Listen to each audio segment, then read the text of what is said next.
மறந்தும் இந்த பொருட்களை கட்டிலுக்கு கீழே வச்சுடாதீங்க. இல்லன்னா கஷ்டப்படுவீங்க. ஒருவரது வீட்டில் படுக்கை மிகவும் முக்கியமானது மற்றும் அவசியமான ஒன்றும் கூட.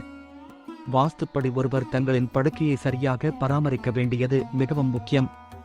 அதேபோல் படுக்கையின் கீழ் ஒரு சில பொருட்களை எக்காரணம் கொண்டும் வைத்திருக்கக்கூடாது. ஒருவேளை வைத்திருந்தால் அது வாழ்க்கையில் மோசமான விளைவை ஏற்படுத்தும். இப்போது படுக்கையின் கீழ் இருக்கக்கூடாத சில பொருட்களை காண்போம். இரும்பால் ஆன பொருட்கள். பலர் படுக்கைக்கு அடியில் ஒரு இரும்பு பொருளை வைத்திருப்போம். ஆனால் அவ்வாறு வைத்திருப்பது வாழ்வில் மோசமான விளைவை ஏற்படுத்தும். வாஸ்து சாஸ்திரத்தின்படி படுக்கைக்கு அடியில் நீங்கள் பயன்படுத்தாத பொருட்களை அல்லது குப்பை பொருட்களை வைக்கக்கூடாது. ஒருவேளை பிற்காலத்தில் நீங்கள் பயன்படுத்தும் பொருட்களாக இருந்தாலும் அவற்றை படுக்கைக்கு அடியில் வைக்காமல் வேறு எங்காவது வைத்துக் கொள்ளுங்கள். இல்லாவிட்டால் குடும்பத்தில் எப்போதும் பிரச்சனைகளை சந்திக்க வேண்டியிருக்கும். கண்ணாடி.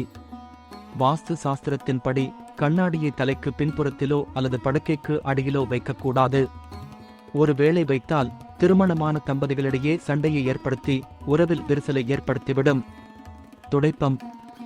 எக்காரணம் கொண்டும் கட்டிலுக்கு அடியில் துடைப்பத்தை வைக்கக்கூடாது. இல்லாவிட்டால் அது கணவன் மனைவியிடையே அடிக்கடி சண்டையை வரவழைக்கும். மேலும் படுக்கைக்கு அடியில் துடைப்பத்தை வைப்பதால் பல பிரச்சனையை சந்திக்கக்கூடும். இதை தொடர்ந்து செய்வதன் மூலம் நிதி நெருக்கடிகளை சந்திக்க வேண்டியிருக்கும். காலணிகள். வாஸ்துப்படி படுக்கைக்கு அருகில் அல்லது தலைக்கு அருகில் காலணிகளை வைத்துக்கொண்டு தூங்கக்கூடாது. இல்லாவிட்டால் அது உங்கள் வாழ்க்கையில் எதிர்மறை ஆற்றலை அதிகரித்து பல பிரச்சனைகளை சந்திக்க வைக்கும்.